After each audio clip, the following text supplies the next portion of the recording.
Welcome to the African History Network show right here on 910 AM, the Superstation of Future Radio. Hey, I'm your host, Brother Michael M. Hotel. It is Monday, March 29th, 2021, and we are live. Hope everybody's doing well today. It's been a very, very busy day, and it was a very emotional day for many people watching the murder trial, the trial of Derek Chauvin for the murder of George Floyd. So it's a very emotional day for many people, reliving the emotions of last year and last May 2020, and finding out about new details as well today. As in usually in various trials, there are going to be details that you find out at the trial that you did not previously know about. And we saw that today as well. So we're going to do a recap, a brief recap of day one of the Derek Chauvin murder trial for murdering George Floyd. We'll talk some about that, and we'll deal with 911 dispatcher testifies officers pinned down George Floyd for so long she thought her video feed had frozen. And then we'll talk about Georgia and the Georgia voter suppression law, SB 202. As I talked about on my Sunday show, calls are growing for economic boycotts of corporations based in Georgia if they don't come out in support of African American voting rights and Hispanic voting rights, and come out in opposition to what Republicans in the Georgia state legislature are doing, but they're trying to do similar things in various states across the country.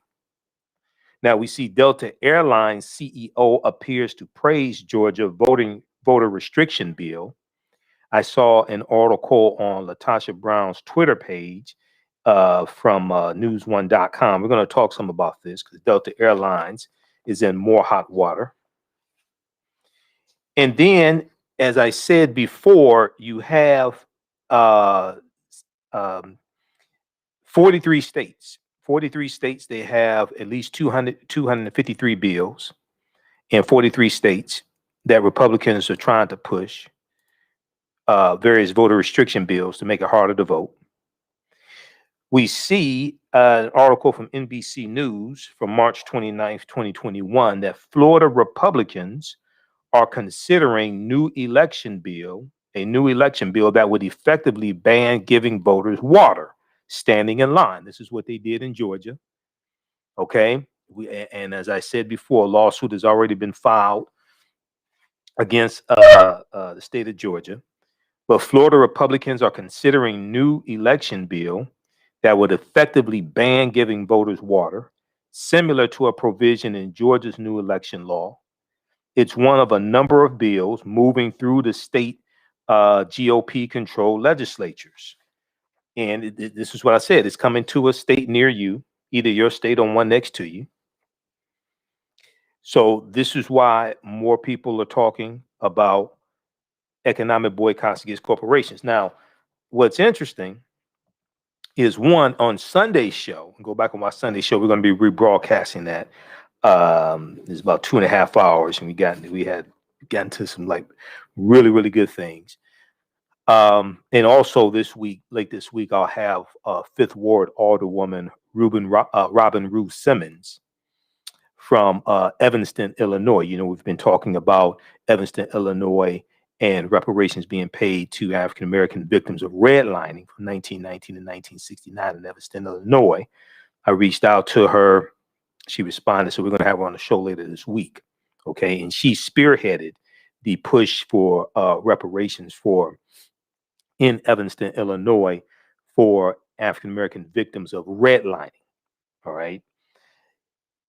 So there's a Major League Baseball has said that they're open to moving the All-Star game from Georgia because of the voter restriction bill. So more and more pressure is being put on sports teams, celebrities, athletes to come and speak out. Now, you didn't have to pressure them to speak out when you had the transgender bathroom bill in Indiana in 2015 and the North Carolina bathroom bill in 2016. Corporations were tripping over themselves to come out in support of the transgender bill and the bathroom bill. They were tripping over themselves. Okay, you've heard me talk about this before, but they have laryngitis when it comes to African Americans and voting rights. All right. So on yesterday's show, we talked about UPS, and UPS had some let me pull that up from yesterday. I think they said UPS either had a lukewarm statement or did not put out a statement. Let me look at that. But the question was, I said, they always say in the commercial for UPS, what can Brown do for you? I said, Brown can stand up for black. That's what Brown can do for us. Brown can stand up for black. Okay, so I'll find that piece from yesterday. I think it was saying that UPS and another corporation had not submitted a statement. All right, so we see Delta Airlines in hot water. We know that Black voters matter. A couple of days ago, they were outside of Delta Airlines in Georgia at the airport protesting.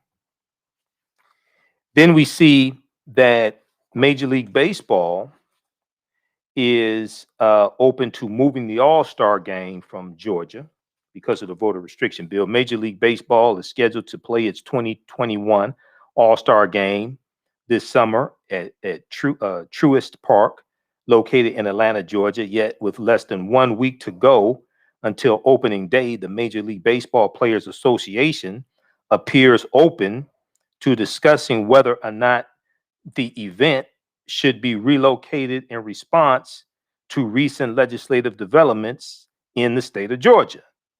The Major League Players Baseball Association Director Tony Clark told the Boston Globe that the union body is, quote, very much aware of the bill signed by Governor Brian Kemp on last Thursday, March 25th, that overhaul the state's election laws. Okay, we'll talk a little bit about this. CBSSports.com has an article dealing with this. They picked in also the Boston Globe. Now, there was an article from New York Times I saw today. And I shared it on our Twitter page, the AHN Show on Twitter. And I was on Latasha Brown's Twitter page today, and I saw this article from the New York Times. And this is what I have been saying. Corporations vocal about racial justice go quiet on voting rights. That's the name of the article. Corporations vocal about racial justice go quiet on voting rights. And what it deals with is how some of these same corporations who were so vocal about the protests taking place in 2020 around the killing of George Floyd, they were so vocal about that, but they're quiet when it comes to the voter restriction bill that was passed in Georgia, and also they're quiet when it comes to similar bills in other states that are being pushed by Republicans. But the fact of the matter is, some of these Republicans, they finance their campaigns. That's what that is. Some of these Republicans, some of these corporations made donations to some of these Republicans' campaigns. And there are other things they want from these politicians. So they're afraid to come out in opposition to them. This is an article from the New York Times. Um, Corporations vocal about racial justice go quiet on voting rights. Quote, they are complicit in the silence, one activist said, as bills that would disproportionately affect African American citizens across the country stir public debate. So, this is why there's a growing call for economic boycotts against some of these corporations. And I hear voting rights activists call for a boycott of Delta Airlines during a protest at the Atlanta airport. Okay, that's probably Jackson Hartfield Airport. I've been there numerous times. Okay. Um, as Black Lives Matter, so this is an article written by David Gales, Gelles, for New York Times. Give him the credit. He's in the byline. As Black Lives Matter protesters filled the streets last summer, many of the country's largest corporations expressed solidarity and pledged support for racial justice. They said Black Lives Matter. They had Black Lives Matter. You know, they tweeted Black Lives Matter. They made donations. They said, oh, it's horrible what happened to George Floyd. Then some of these same corporations on Dr. King Day, they put out statements about Dr. King and how great Dr. King was. And, you know, little black boys should hold hands with little white girls and all. They put out all type of nonsense like this. When it comes to dismantling Dr. King's legacy, many of them have laryngitis. They put out statements about how great John Lewis was. And this month, March 2021, is the 56th anniversary of Bloody Sunday, March 7th, 1965, and the 56th anniversary of the beginning of the Selma to Montgomery March that started March 21st, 1965. We talked about the Selma to Montgomery March on our March 21st show. So then, when you have this going down in Georgia, and you know, Charlie Daniels had a song called The Devil Went Down, The Devil Went Down in Georgia. Okay. And I said something devilish went down in Georgia. You know, it's, you know, and we saw the seven dwarfs. We saw Governor Brian Kemp and the other six dwarfs. Brian Kemp was signing the SB 202. Right behind him was a painting of a famous plantation in Georgia, the Callaway Plantation in Georgia. And outside, you got white state troopers arresting an African American state representative for knocking on the door, trying to come into the room to witness the signing, and there's all white men in the room. So all this is going on. A lot of these corporations are silent. They have laryngitis. I guess some of them have amnesia as well. They said Black Lives Matter, but so Black votes matter as well. So we're going to deal with all this on the other side of the break. You listen to the African History Network show right here. And some of you are watching the African History Network show right here on 910 AM, the Superstation of Future Radio. I'm Michael M. Hotep. We'll be back in a few minutes. All right, stand by, everybody. Okay, everybody share this broadcast on your social media platforms. Invite your friends to tune in also. Okay. Share this broadcast on your social media platforms. We'll be back in just a minute. I have to get ready for this next segment.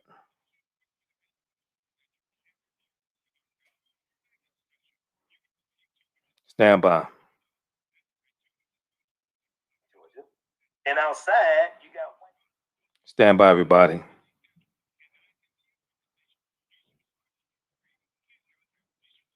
Okay, everybody, go ahead and share this broadcast here.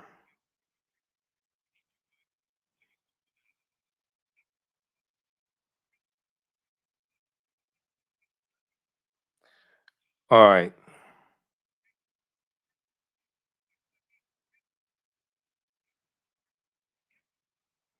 How's everybody doing? We've got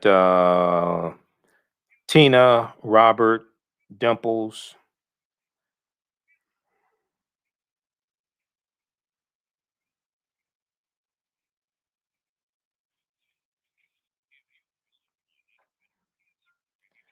Okay, stand by. We'll be back in 2 minutes.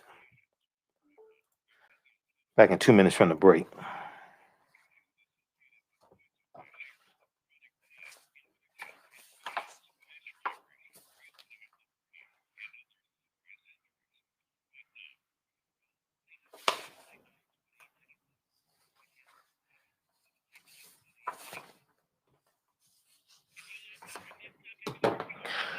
All right, we'll talk about the trial when we come back from break.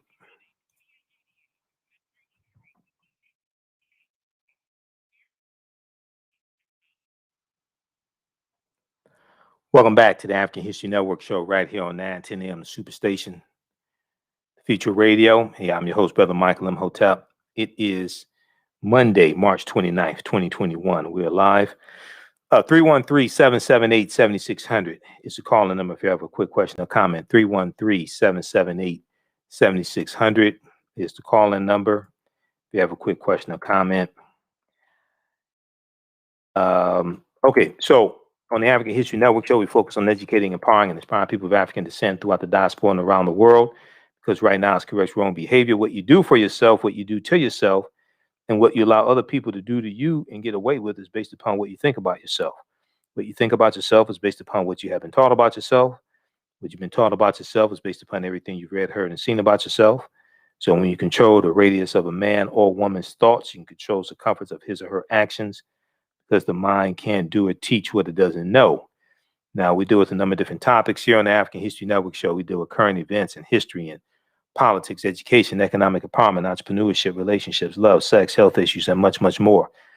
Sign up for our email newsletter. Text the word Kemet, K-E-M-E-T, to 22828 to sign up for our email newsletter. Text the word Kemet, K-E-M-E-T, to 22828 to sign up for our email newsletter, or at our website, AfricanHistoryNetwork.com, AfricanHistoryNetwork.com. If you like this type of information, also, you can support the African History Network, $ the AHN Show through Cash App, $ the AHN Show through Cash App, or through PayPal, paypal.me/the AHN Show, or at our website, AfricanHistoryNetwork.com. All right, so the day was day one of the trial of Derek Chauvin, former Minneapolis, Minnesota police officer, for the murder of George Floyd. So at the beginning, first of all, the prosecution did an excellent job today. At the beginning of opening statements, they played the video again of George Floyd being murdered. And, there were some new details that we found out about. And also we found out about the time of 9 minutes and 29 seconds, 9 minutes and 29 seconds. So we're going to go to clip one in just a second here, Shakita. The first witness on the witness stand today in the trial of Derek Chauvin for the former Minneapolis, Minnesota police officer charged with the murder of George Floyd.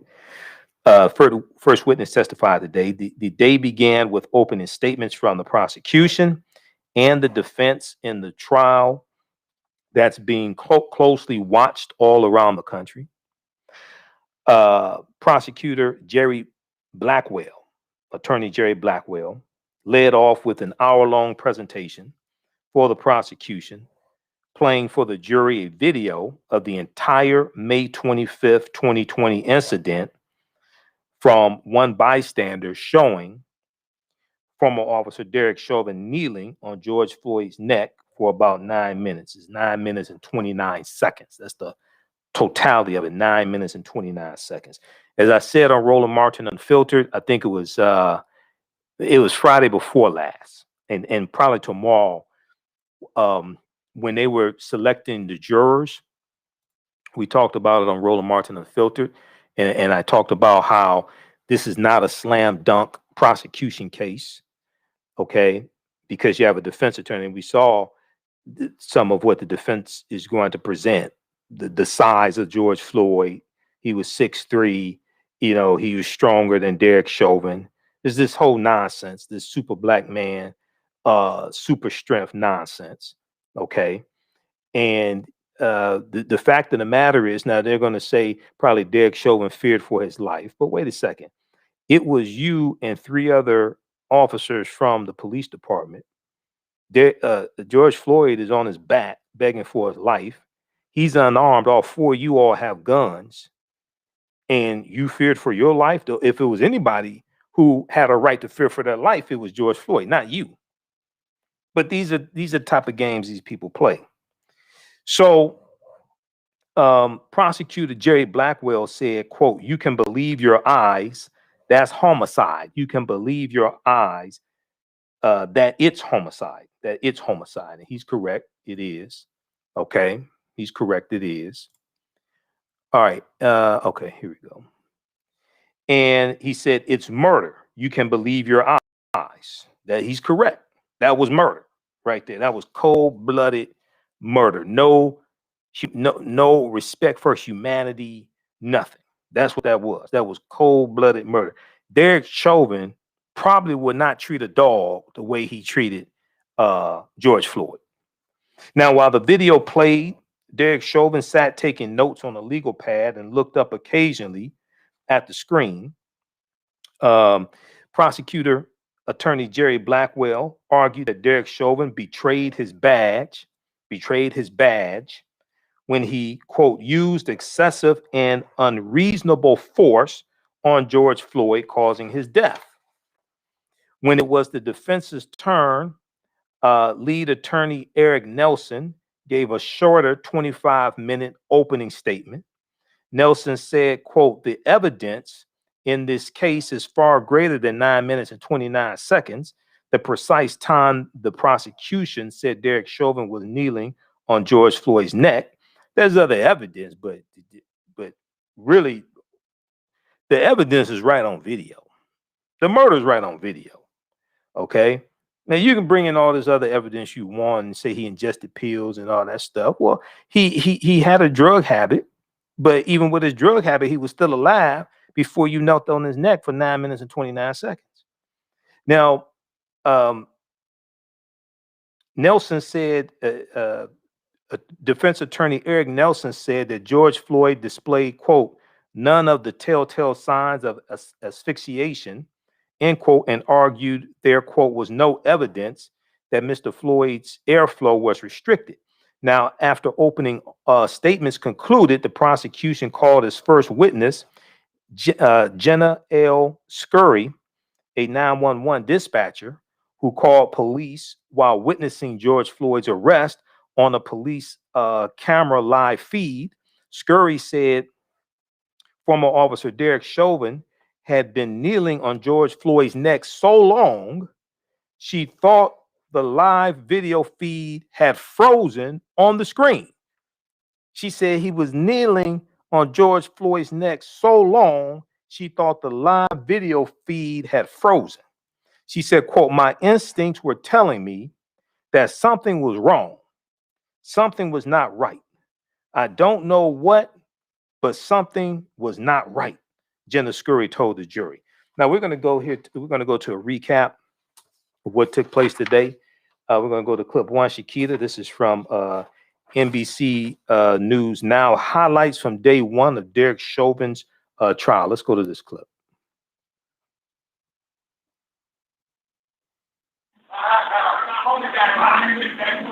Like you can see it right there. You see his foot is on there, his toe is pointing down. And is that highlight? Is that clip one or clip two? That sounds like clip two. Go to clip one. Highlights from day one of Derek Chauvin's trial. Something was wrong here that a sergeant needed to know about. Correct. If this was a form of use of force, I was calling to let them know. Chauvin is charged with second and third degree murder as well as second degree manslaughter. His lawyer says he used necessary force, adding that the growing crowd of bystanders at the scene diverted officers' attention from the care of George Floyd and to the threat that was growing in front of them. As the crowd grew in size, seemingly so too did their anger. And remember, there's more to the scene than just what the officers see in front of them. There are people behind them. There are people across the street. There are cars stopping, people yelling. There is a growing crowd and what officers perceive to be a threat. The prosecutors say that Chauvin deliberately used excessive and unreasonable force against the defenseless George Floyd. We're going to prove to you that Mr. Chauvin's conduct was a substantial cause of Mr. Floyd's death. We've charged him with murder in the second degree, murder in the third degree, and manslaughter for using excessive force against George Floyd. We're going to show you that putting knees on somebody's neck, Mr. Floyd, putting a knee on his back for 9 minutes and 29 seconds was an imminently dangerous activity. And he did it without regard to what impact it had on Mr. Floyd's life. Evidence will show that Mr. Floyd died of a cardiac arrhythmia that occurred as a result of hypertension, his coronary disease, the ingestion of methamphetamine and fentanyl, the adrenaline flowing through his body. There was no evidence that Mr. Floyd's airflow was restricted, and he did not determine to be a positional or mechanical asphyxia death. What did you think about this when you look back and saw that it hadn't changed? I first asked if the screens had frozen Why did you ask that? because it hadn't changed. Okay. And did you find that it had frozen? No. How Well, I was told that it was not frozen. did you see the screen change yourself? Yes, I saw the person moving. So what did you start thinking at that point? Something might be wrong. And my instincts were telling me that something's wrong. Something is not right. And what did you decide to do? I took that instinct and I called the sergeant. And do you recall who the sergeant was that you talked to? It was Sergeant Kluger. I didn't know. You can call me a snitch if you want to. We have the cameras up for 320's call. Oh, did they already put him in the? They must have already started moving him. And 320 over at Cup Foods. Okay. I don't know if they had any force or not. They got something out of the back of the squad, and all of them sat on this man. So I don't know if they needed you or not, but they haven't done anything to me yet. Yeah, they haven't said anything. Let's just take down what shows account, but Okay. I'll find out. No problem. We don't get to ever see it, so when we see it, we're just like, well. You said that the majority of your job is done by listening. Can you explain what you mean by that? We are in a room with no windows. We work off of a phone and a radio for the majority of our time. The other times would be only if we had some kind of video to show us, anything like that. Then other than that, we are always on a phone or video. Okay. Having been questioned by opposing counsel about your call, as you sit here today, have you changed your mind about the reasons why you called Sergeant Kluger when you did? No. Let's bring in MSNBC anchor Ali Velshi from Minneapolis. Ali, both sides questioning the 911 dispatcher today before moving on to a second witness. Who else did the prosecution call to the stand, and what can you tell us about their first few witnesses today? So we've had three now. There's a third witness on the stand currently. They're about to wrap up for the day. You have the 911 dispatcher who provided a great amount of detail about who was dispatched to the scene, and the remarkable detail that mostly they listened, but she had some video images, and she noticed something that didn't feel right. Instinctively, she thought something was wrong, so she informed the sergeant. That is not normally how things happen. So that was the first witness. The second witness was someone who worked in the gas station directly across from Cup Foods, who'd also taken some of the important video that described what happened. Most of the video that people have seen, you'll remember, is on the other side of a police car. So it's from the perspective of passersby on the sidewalk. George Floyd and the three police officers who are on him are on the other side of a police car. This woman worked in a gas station, which had a very clear view of the three officers on George Floyd. So she testified as to what she recorded and what she saw. And then finally, they brought on one of the passerby who had seen what had happened. But the interesting thing about this piece of testimony that's underway right now, this witness, is he happens to be an expert in jiu-jitsu and mixed martial arts and understands chokeholds, how to cause them, how to get someone to submit, how to avoid cutting off someone's blood flow or airflow. And he's getting into a great deal of detail about chokeholds, and that's where they are right now, because the defense, as you played, is making the argument that the asphyxiation, the end of life for George Floyd was not a result of Derek Chauvin kneeling on his neck. It was because of underlying condition. They're now hearing from a witness who just happened to be a passerby, who's an expert on chokeholds, and is describing what he has learned over the years about choking people. So that's where we are right now. Okay, pause it right there. Pause it right there, Shakita. Pause it right there. Okay, now let's go quickly and we're going to squeeze in these other articles, and then I have to get out of here. Let's go quickly to the article from NBC News. I already have it pulled up here. 911 dispatcher testifies officers pinned down George Floyd for so long she thought her video feed had frozen. So you heard some of her testimony. That's Jenna Scurry. Now, on page 4 of this article, we have it pulled up here on the screen share. We have it pulled up here on the screen. It says Derek Chauvin is charged with unintentional second-degree murder, third-degree murder, and manslaughter.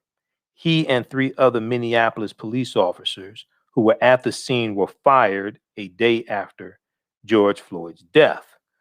Now, Attorney Blackwell, prosecutor Jerry Blackwell said, quote, he said this today at the trial. He said he put his knees upon his neck and his back, grinding and crushing him until the very breath, no, ladies and gentlemen, until the very life was squeezed out of him. Now, prosecutor Jerry Blackwell said George Floyd did not die from a heart attack or an opioid overdose, as defense attorney Nelson tried to say he died from that. No, that's not what he died from. Prosecutor Blackwell said that George Floyd did not die from a heart attack or an opioid overdose, as the defense has claimed, and that the county medical examiner who was scheduled to testify found no evidence of heart injury. The county medical examiner who is scheduled to testify found no evidence of heart injury. Now, the state said it plans to call a forensic pathologist and a pulmonologist, a cardiologist, and a toxicologist as witnesses, as well as doctors who specialize in critical care, emergency medicine, and internal medicine. The state of Minnesota, will also seek testimony from experts, including Police Chief Madaria Arradondo, who will testify that former officer Derek Chauvin used lethal or excessive force against George Floyd. So we're going to cover this pretty much day by day. We'll cover this. We got a lot of other stories to cover, but we'll stay on top of this. We can't spend as much time each day on this, but we'll try to squeeze in a few minutes at least. If something big happens, we'll spend more time, okay? But read this article here from NBC News. Be sure to follow us on our Facebook page, The African History Network, The African History Network, and my YouTube channel, Michael Imhotep, IMHOTEP. Follow us there. And, we try to keep you up to date on what's going on. 911 dispatcher testifies officers pinned down George Floyd for so long she thought her video feed had frozen. Okay. All right. Now let's continue. Let's switch gears. I want to go to this other story here. We're going to skip clip 2, Shakita. We're going to go to clip 3. We have to stay focused on what's going on in Georgia, because while they're killing us in the streets, okay, they're also, the state legislature is trying to kill us as well. The state legislature is trying to kill us, and we're being killed in the streets also. All right. Now, I talked about, we see Delta Airlines is under fire. There's an article from news1.com that deals with Delta Airlines praises Georgia's new and improved law suppressing voting rights. Okay. We're going to go to that in just a minute. I want to go to clip 3 here. Michigan's own Lieutenant Governor Garland Gilchrist was on the Sunday show hosted by Jonathan Capehart on MSNBC. He was on with Latasha Brown as well, co-founder of Black Voters Matter. And they talked about voter suppression bills that could pass nationwide, pass state legislatures nationwide, slammed as a danger to democracy. Let's go to clip 3. Brown, co-founder of Black Voters Matter, Ari Berman, senior reporter for Mother Jones, and the Democratic Lieutenant Governor of the great state of Michigan, Garland Gilchrist.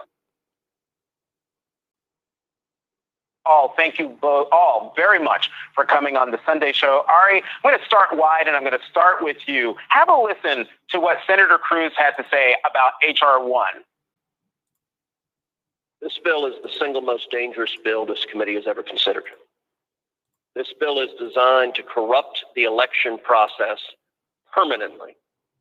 And it is a brazen and shameless power grab by Democrats. They do this by instituting a bill that will promote widespread fraud and illegal voting. Okay, so Ari, I wanted to play that and get the conversation going about H.R. 1, the For the People Act.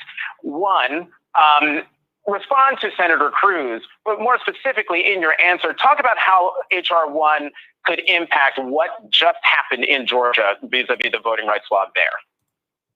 Well, the amazing thing, Jonathan, is that Senator Cruz is accusing Democrats of doing the very things that Republicans are doing. Exactly. Doing the massive power grabs right now through massive voter suppression. And H.R. 1 would stop these kind of things by putting in place pro-voter policies like automatic voter registration, election day registration, 2 weeks of early voting in every state, restoring voting rights to people with past felony convictions, expanding mail-in voting. These are extremely popular policies. H.R. 1 as a whole is supported by 68% of voters. Individual provisions in H.R. 1 are even more popular. And the system worked in Georgia. The system worked in other states. It was Republicans that put in place automatic voter registration, early voting, expanded mail-in voting in Georgia.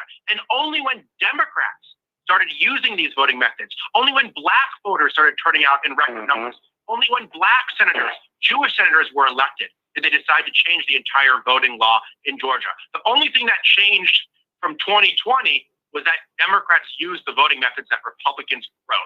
And now they're panicking and trying to change the entire election system because Democrats won 1 or 2 elections in a state that's changing very, very quickly.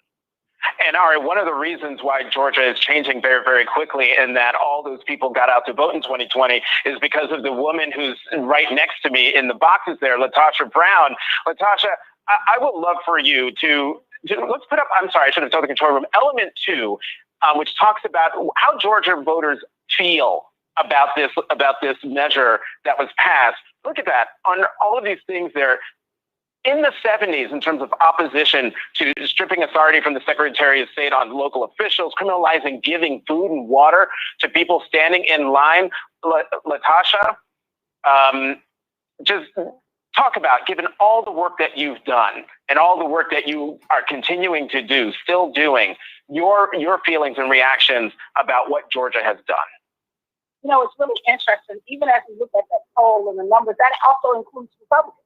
So what that says is that in the state, there's no appetite, for what we're seeing. This is Brian Kemp and the small group of folks who are predicating this whole law on a lie. It's predicated on the Trump lie. And I think out of a sense of desperation, because I think we saw the numbers of what happened last year and know that many of the voters in the state of Georgia are going to remember what he did in 2018. And so this is a desperate attempt by a small group of people to really be able to hold hostage the democratic process. What is so egregious about this is that not only is it racist, not only is it anti-democratic, but this is something that the people of the state don't even want, right? And that they're pushing it forward. When you look at some of the laws that they're doing, they're not only making it difficult for voters, but they're also attacking organizations. They're criminalizing giving water and snacks to people that are online. There are some folks that were online as long as 11 hours last. And so to be able to provide some support for folks that were online as long as 11 hours last. And so to be able to provide some support for a problem, a real problem that otherwise this is an attack on democracy. Latasha, I'm going to stick with you for 1 second and have you listen to what President Biden said at his press conference when asked about Georgia. Have a listen. Is there anything the White House can to protect voting rights in Georgia? Well, we're working on that right now. We don't know quite exactly what we can do at this point. The Justice Department's taking a look as well. And my apologies there. That's not at the White House press conference. That's at Joint Base Andrews. But Latasha, do you want the Justice Department to get involved in some way, if they can, to push back against the Georgia law? Absolutely. I actually think there's a clear path for the Justice Department to get involved in this. No, this is, when you're looking at, this is unconstitutional. No, that's why we placed a lawsuit around Amendment 1 and Amendment 14, that fundamentally, this is the quintessential purpose. What we're seeing right now is this is Jim Crow revisited. This is exactly why the Voting Rights Act of 1965 was passed. And this is not only just the Justice Department, but we need Congress, as Senator Raphael Warnock said, we need Congress to pass sweeping bills to make sure that we pass H.R. 1 and H.R. 4 immediately so that we can have extended protection. Lieutenant Governor Gilchrist, Michigan, as I said at the top of the show, if you think that what's happening in Georgia isn't going to happen to you because you don't live in Georgia, you live in another state, think again. What's going on in Michigan?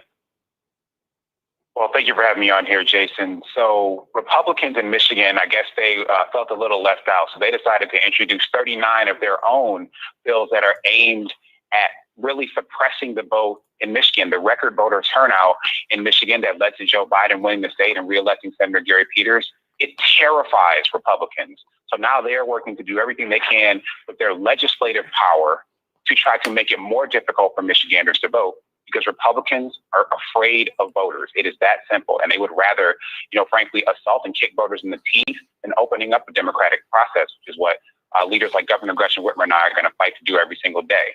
But the biggest difference between Michigan and Georgia is that elections do have consequences. Mm-hmm. And voters in 2018 elected Governor Gretchen Whitmer and myself.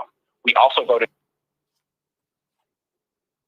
to expand voting rights in a way that we had not done in a generation, which is what led to voting being more accessible and safer during the pandemic. Republicans are so afraid of that they're working to suppress it.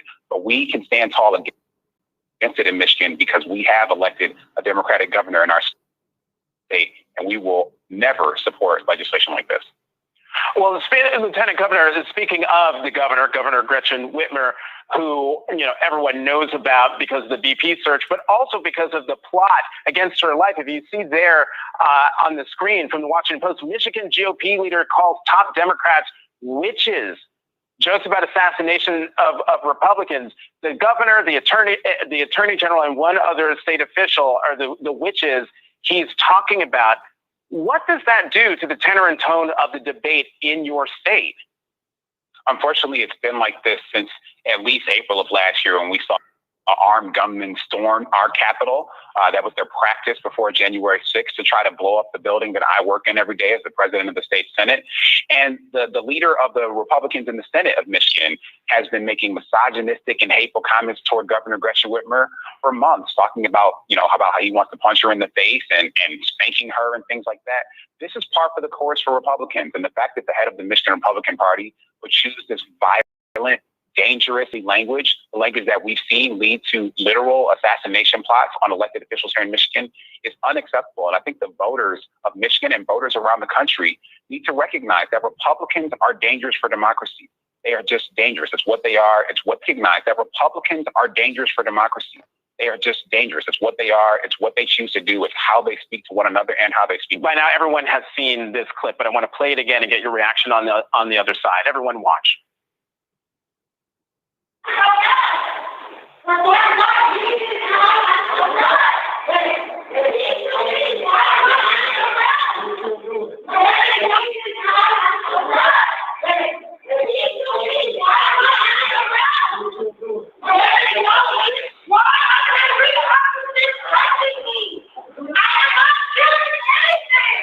So this is State Representative Park Cannon in Georgia. Georgia State Representative Park Cannon.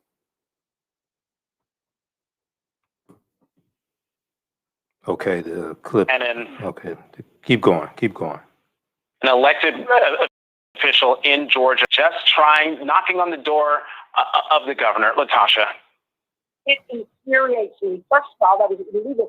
He was knocking on the door. She's a duly elected official that's in the state of Georgia that was knocking on the door of the governor's office, and she was arrested for knocking on the door while he is in the office, sitting under a pitch of a plantation where literally he's flanked by 6 white men. Like, how disrespectful, how racist, just that image alone. I think it's really indicative of what's happening in the country, that there's a small group of white men who are fearful of this coalition that is rising, being led by Black women, communities of color, righteous white folks, Asian people, indigenous people, that they understand that really there's a new coalition that's coming together that's going to stand for democracy, and we're going to remove them out of office. It is a tragedy of what we saw and witnessed right before our eyes in 2021 to see this woman who was an elected official being dragged out of the Capitol. Okay, pause it right there, Shakita. Pause it right there. Last question to you. Okay. All right. So that is from MSNBC, The Sunday Show, March 28th, 2021. Voter suppression bills that could pass nationwide slammed as danger to democracy. That's at msnbc.com. Watch the full clip. We're going to post a link here. Let me squeeze in this other story very quickly. We talked about it right before we went to that segment. So Delta Airlines CEO put out a statement. And News1.com has an article about this as well. And I was on Latasha Brown's Twitter page. And actually a tweet from her is in this article. So Delta Airlines praises Georgia's new and improved law suppressing voting rights. Okay. So I want to go to the statement from the Delta CEO. We're going to go over to Delta's website. They have the statement here, and we'll see if we can blow this up some. So it says it really is idiotic. Delta believes that full and equal access to voting is a fundamental right for all citizens. Over the past several weeks, Delta engaged extensively with state elected officials in both parties to express our strong view that Georgia must have a fair and secure election process with broad voters participation and equal access to the polls. Now, the legislation signed this week improved considerably during the legislative process and expands weekend voting, codifies Sunday voting, and protects a voter's ability to cast an absentee ballot without providing a reason. Now, the original proposed bill was much worse than what came out, but what came out is terrible. Okay, the original proposed bill was much worse because they wanted to put restrictions on Sunday voting, but this bill is not as bad as what was originally proposed, but this bill is still terrible. For the first time, drop boxes have also been authorized for all counties statewide, and poll workers will be allowed to work across country lines. Nonetheless, we understand concerns remain over other provisions in the legislation, and there continues to be work ahead in this important effort. We are committed to continuing to listen to our people and our communities and engage with leaders from both parties to ensure every eligible employee and Georgia voter can exercise their right to vote. Okay, so this is the statement. Now, we go back to news1.com. And those watching on Facebook and YouTube, our Facebook fan page, The African History Network, our YouTube channel, Michael Imhotep, and also the Michael Imhotep Show on Facebook as well, because I started broadcasting there also. Keep watching. We're out of time here on 910 AM Superstation WFDF.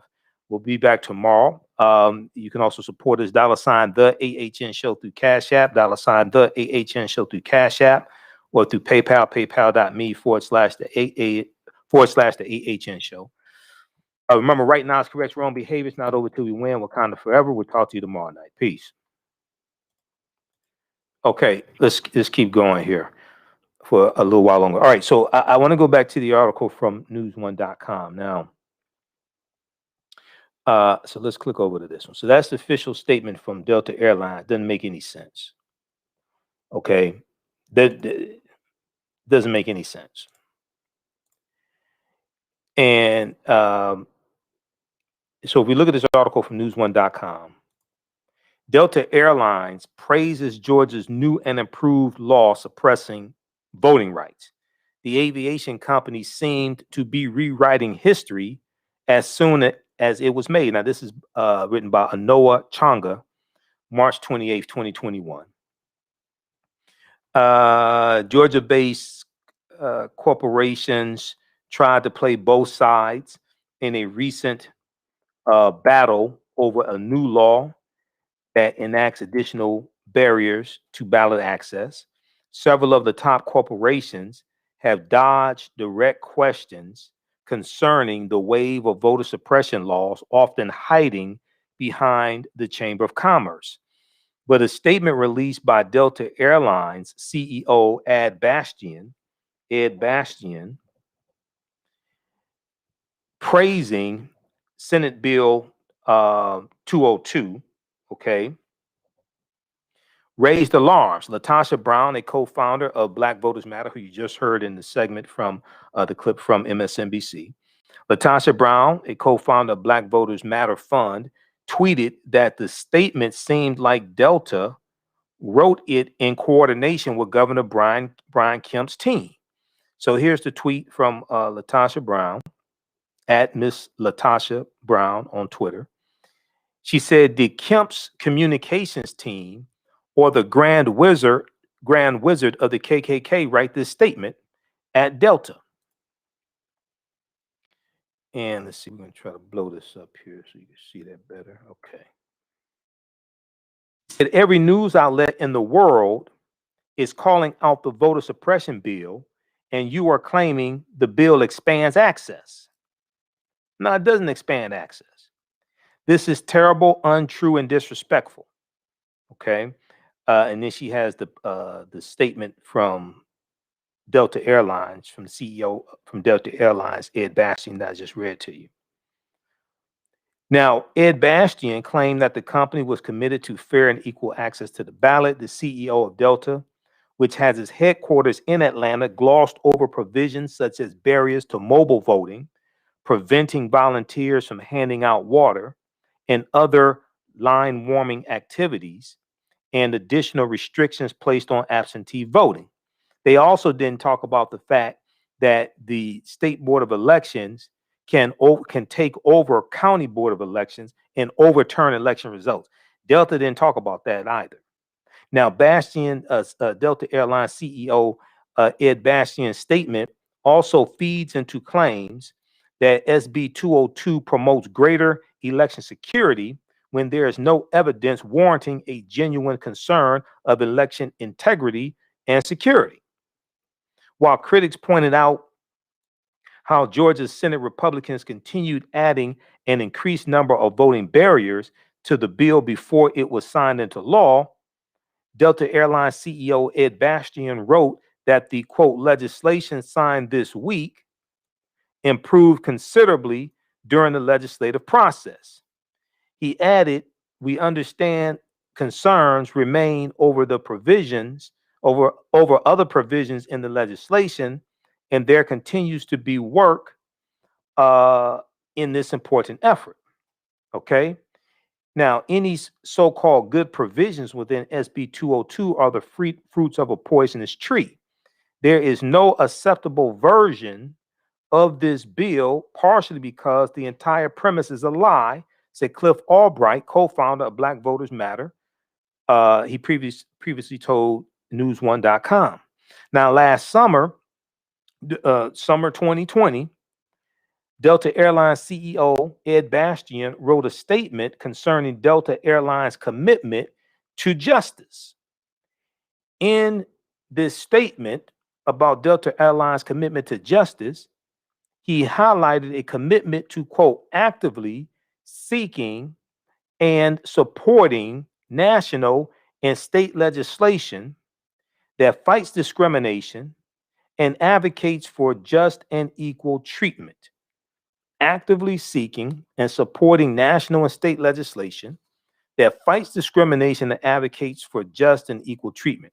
Now, other companies gave statements reiterating their support for fair and secure elections, but never once did their statements reconcile concerns about election security post 2020 rooted in the GOP's original sin. Okay. A statement from Home Depot made it clear that Home Depot was focused on supporting pro-business and pro-retail candidates across the aisle with no indication on whether supporting voter suppression legislation would cause a candidate to lose the company's support. Even in discussing the law, Governor Brian Kemp has repeated proven lies about the security of the election and exaggerated presence of issues. But corporate statements dodge the many ways in which SB 202 and its proponents reinforce Donald Trump's big lie that he was a victim of voter fraud or voting fraud. Coca-Cola, known for its Share a Coke slogan, also reinforced the rhetoric around integrity, but failed to acknowledge the lack of integrity throughout the process. Now, Insay Ufa, CEO of the New Georgia Project, tweeted, or take action to support the thousands of Georgia voters that they employ. This was a tweet from, so she was replying to a tweet from Robert Cameron. The tweet from Robert Cameron says, sharing a Coke is now illegal on election day. You think the company that created a slogan, created a global campaign encouraging, you would think the company that created a global campaign encouraging its customers to share a Coke might take action to help support its Black customers when they stand in long lines to exercise their right to vote. So they're saying you can't share a Coke, okay? I remember in the 70s, the commercial with all the people. They had this iconic commercial from Coca-Cola. If I could teach the world to sing in perfect harmony, I buy the world, I buy the world a Coke and keep it company. That was an iconic commercial from Coca-Cola. So the company that promoted share a Coke and buy the world a Coke and sing in harmony and all this stuff, right? You would think they come out to support African Americans standing in line who want to share a Coke. You would think they would come out in support of voting rights.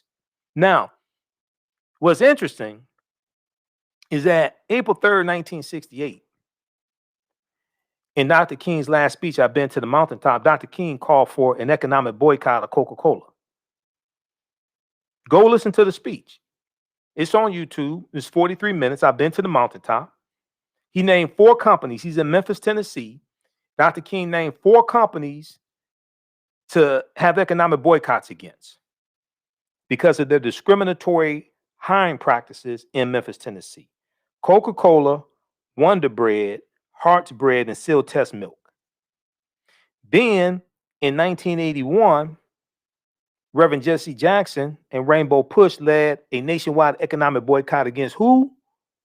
Coca-Cola. It was a very successful economic boycott. We need to go study it. Okay. Now Coca-Cola is headquartered in Georgia, and Georgia is where Dr. King was born. That's where he's from, Atlanta, Georgia. So we see history kind of repeating itself.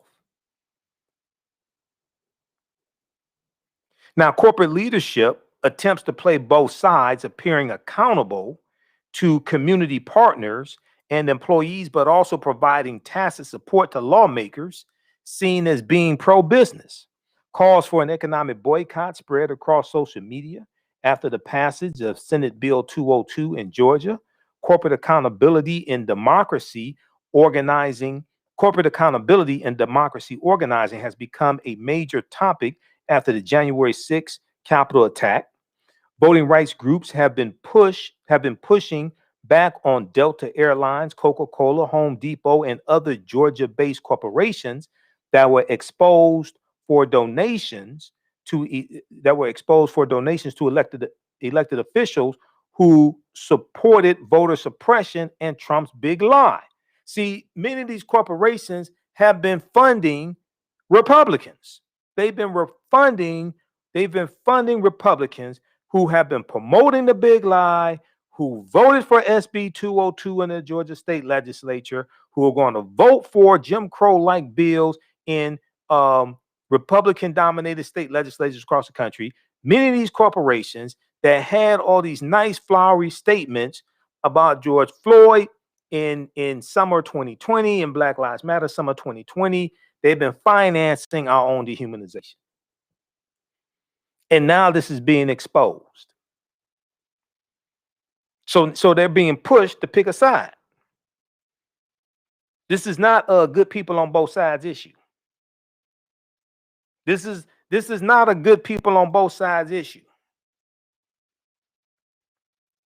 Now, lastly, there was a New York Times article I was looking at before coming on the air. And this sums up what I've been saying. We talked about the beginning of the show. How's everybody doing?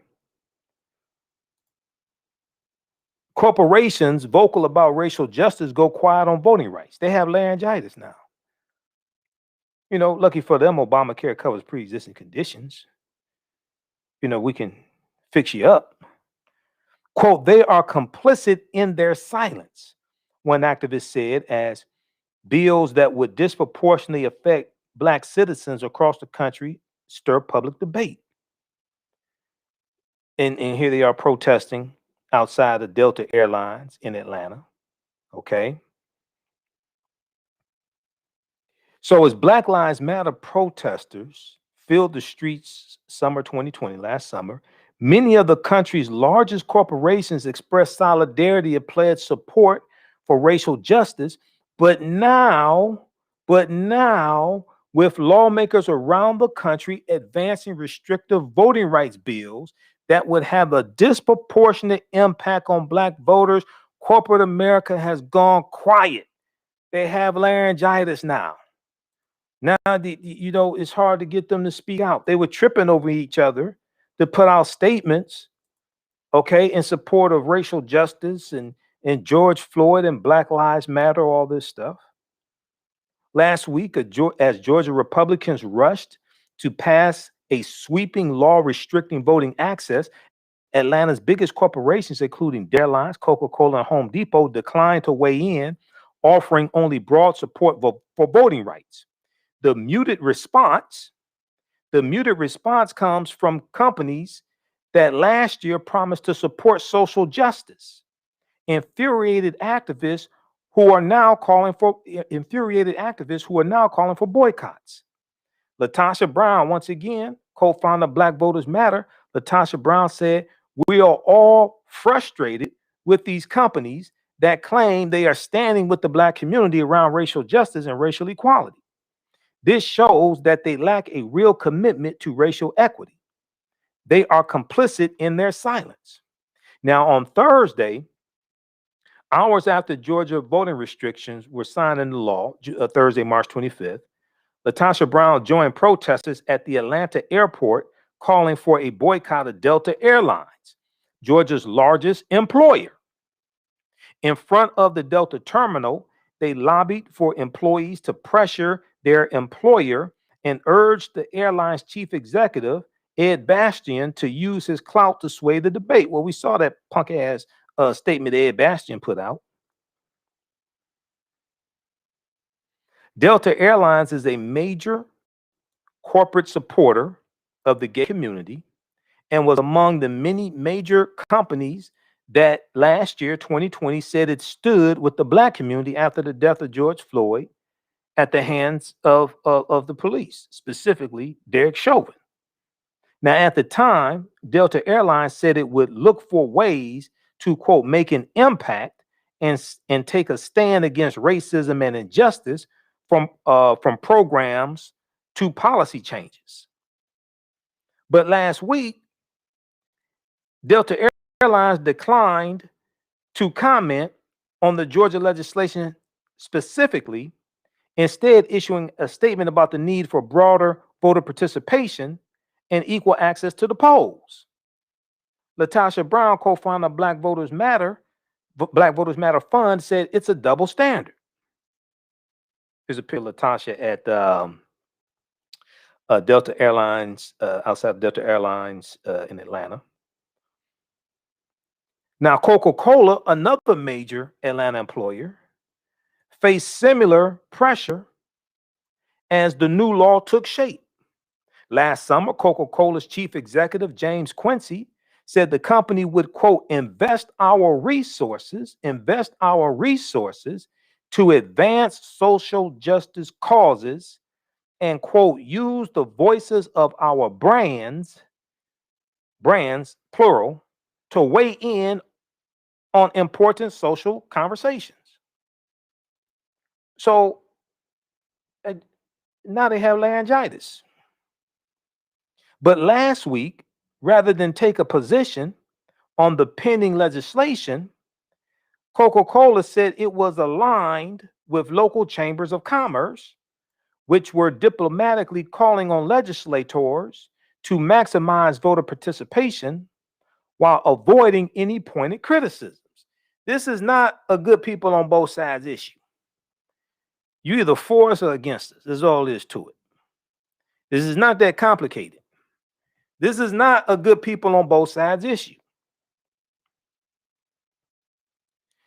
That smacked of hypocrisy to Bishop Reginald Jackson, and Bishop Reginald Jackson was on MSNBC this past weekend, so we shared that segment on our Sunday show because he's calling for an economic boycott of Coca-Cola. Let's see, Georgia. The name of that clip, that was from American Voices, March 27th, 2021. We shared that on our Sunday show, and the name of that clip is Georgia church leader calls for corporate boycott in wake of voter restriction law. Okay, we'll post a link to that segment. We'll post a link to that interview. Bishop Reginald Jackson of the 6th Episcopal District of the AME Church joined American Voices with Alicia Menendez to discuss his call to boycott Georgia-based businesses for not opposing the state's new election law. Bishop Jackson says these companies need to take a stronger stance to protect the right to vote. Now, there are some who say, well, wait a second. When you have an economic boycott, there's steps that you have to go through. It takes, you need to plan an economic boycott. You don't just say, we're going to boycott these businesses. You need to plan an economic boycott, which is true. It has to be very well planned out. Usually you want to meet with the corporations first before you launch the economic boycott. There's steps in the process. That is true.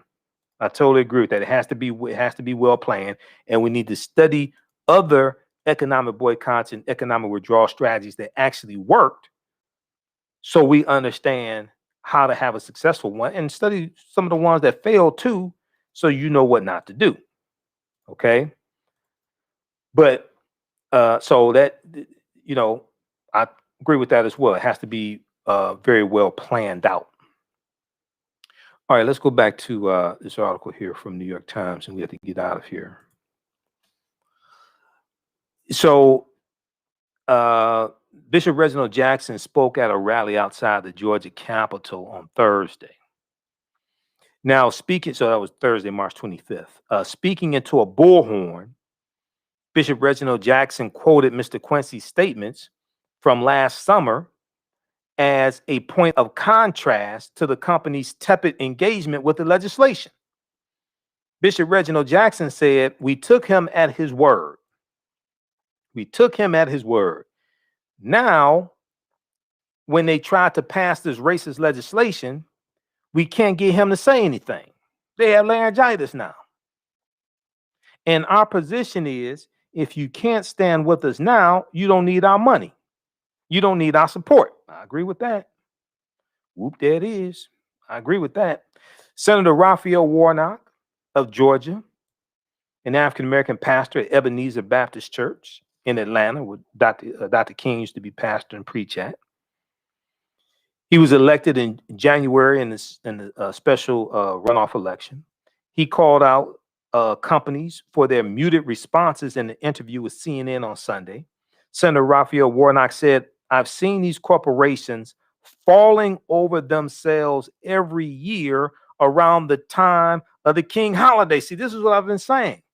Celebrating Dr. King. The way to celebrate Dr. King is to stand up for what he represented, voting rights.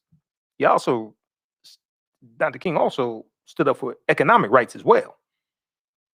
Now, corporate America's guarded approach to the partisan issue of voting rights stands in stark contrast to its engagement with other social and political issues in recent years. When legislatures, see, this is what I said on Sunday's show. Okay, see, corporations were falling over each other to come out in opposition to the transgender bathroom bills in Indiana and North Carolina. Okay, if you're gonna stand up for LGBT, then you need to stand up for BLACK. What can Brown do? UPS, Brown can stand up for Black. That's what Brown can do. When legislatures advance bathroom bills that would have discriminated against people who are transgender, many big companies threaten to pull out of states like Indiana, Georgia, and Texas. They threaten to close offices, cancel conferences, all this stuff over transgender people being able to use the bathroom of their choice. And over the past 4 years, many big companies spoke out against President Donald Trump on issues including climate change, immigration, and white supremacy. Now, Sherilyn Ifill, the president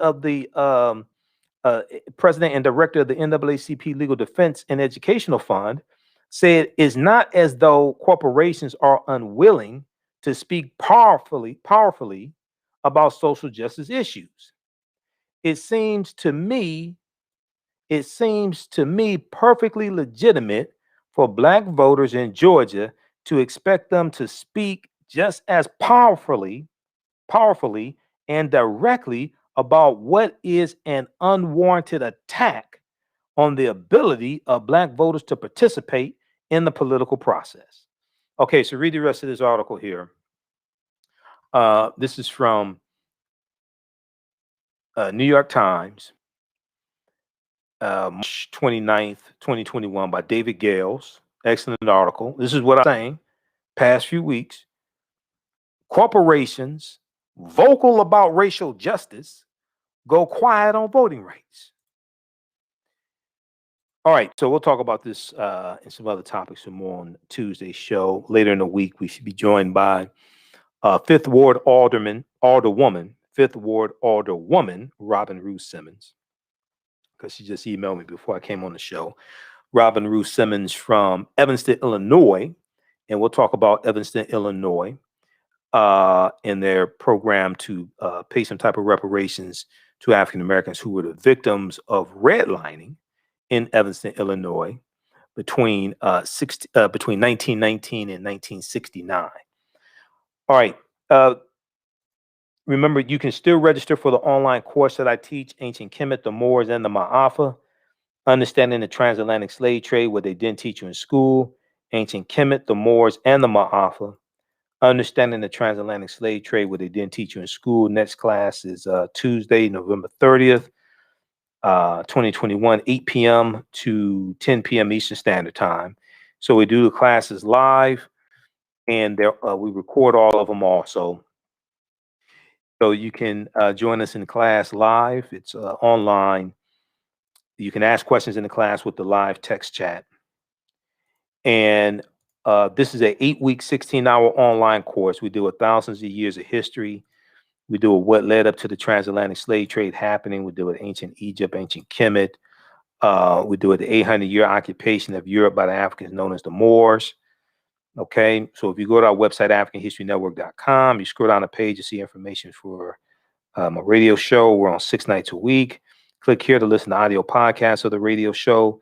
Click here to read articles that I've written. This is a video. This is our show, one of our shows. We dealt with Cardi B, Megan Thee Stallion, performing WAP at the Grammys and negative corporate controlled hip hop and how we're under attack. So here's information about the online course. Click here to register here. It takes you to the next page. Class is regularly $130, on sale $80. You can watch from around the world. Click right here to enroll. As soon as you register, you can start watching last week's class. Okay, as soon as you register, you can watch last week's class and previous classes as well. This is an 8-week, 16-hour online course. 3 or 4 weeks ago, our guest speaker in class was Dr. David M. Hotep, author of the book, The First Americans Were Africans, Documented Evidence. The First Americans Were Africans, Documented Evidence. And then the week before that, our guest speaker was Sister Nubia Wardford. Okay.